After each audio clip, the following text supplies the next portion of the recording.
कल के आगे से जिन बातों को मैं अत्यंत मूल्यवान समझ रहा हूँ। कहने का मतलब है कि लेखक संस्कृति के जिस पक्ष को बहुत मूल्यवान, बहुत कीमती समझता है और जिनके प्रचार के लिए चिल्ला चिल्ला कर गला सुखा रहा हूँ, और संस्कृति के उस पक्ष के प्रचार के लिए वह चिल्ला चिल्ला करके अपना गला सुखा रहा है, उनमें कितनी जिएंगी और कितनी बह जाएंगी, तो समय के साथ साथ उसमें कितनी बनी रहेंगी और कितनी आगे बह जाएंगी, अर्थात कितनी समाप्त हो जाएंगी। तो कहने का मतलब है कि संस्कृति के विभिन्न तत्व होते हैं, कुछ समय के साथ साथ बचे रह जाते हैं और कुछ समाप्त हो जाते हैं।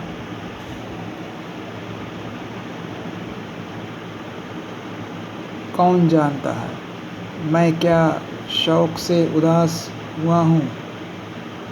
तो लेखक अपनी इच्छा से दुखी नहीं है, माया काटे कटती नहीं, मतलब बंधन, जो बंधन है वो अगर मनुष्य काटना भी चाहे तो वो कटता नहीं।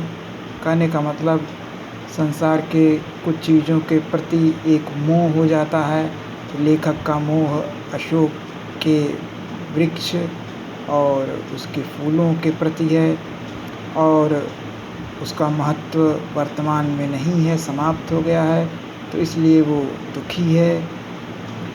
उस युग के साहित्य और शिल्प मन को मसले दे रहे हैं। तो उस युग का जो साहित्य है और शिल्प है, वो लेखक के मन को बहुत ज़्यादा दुखी कर दे रहा है, क्योंकि उस समय का जो शिल्प और साहित्य है उसका वर्तमान में कोई महत्व नहीं रह गया है। अशोक के फूल ही नहीं, किसलय भी हृदय को कुरेद रहे हैं। किसलय मतलब नए पत्ते, तो अशोक के फूल ही नहीं, उसके नए पत्ते भी हृदय को दुखी कर रहे हैं। कालिदास जैसे कल्प कवि ने अशोक के पुष्प को ही नहीं, किसलियों को भी मदमत्त करने वाला बताया था। मतलब कालिदास जैसे महाकवि ने अशोक के फूल को ही नहीं महत्व दिया, बल्कि उसके नए पत्तों को भी मदमत्त मतलब मस्त करने वाला बताया था। अवश्य ही शर्त यह थी कि वह दयिता प्रिया के कानों में झूम रहा हो।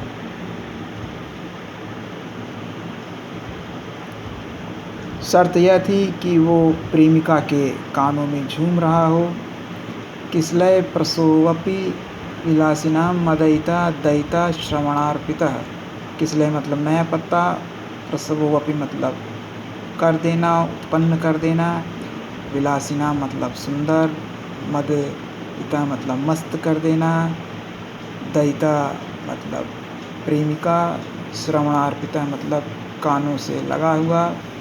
तो कानों से लगा हुआ या कानों में झूमता हुआ जो अशोक का नया पत्ता है, वो यदि सुंदर प्रेमिका के कानों में लगा हुआ है तो वो भी मस्त कर देता है।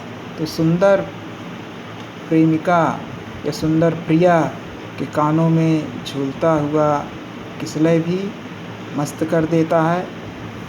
परंतु शाखाओं में लंबित वायु लुलित किसलयों में भी मादकता है। लुलित मतलब लहराता हुआ, किसलय मतलब नया पत्ता, मादकता मतलब मस्त कर देने वाला। तो जो शाखाओं में लंबित है, अर्थात अशोक के पेड़ की डाल में लगा हुआ है और हवा के द्वारा लहरा रहा है, ऐसे किसलयों में भी मस्त करने की शक्ति है, मस्त करने की क्षमता है। मेरी नस नस से आज करुण उल्लास की झंझा उत्थित हो रही है। करुण मतलब दुखी, उल्लास मतलब उत्साह, झंझा मतलब आंधी, उत्थित मतलब उत्पन्न होना। तो लेखक कह रहा है कि मेरे नस नस से आज एक दुख मिश्रित उत्साह की आंधी उत्पन्न हो रही है। कहने का मतलब है दुखी वो इसलिए है क्योंकि अशोक के वृक्ष और फूल इत्यादि का वर्तमान में कोई महत्व नहीं रह गया, उसको लोगों ने भुला दिया।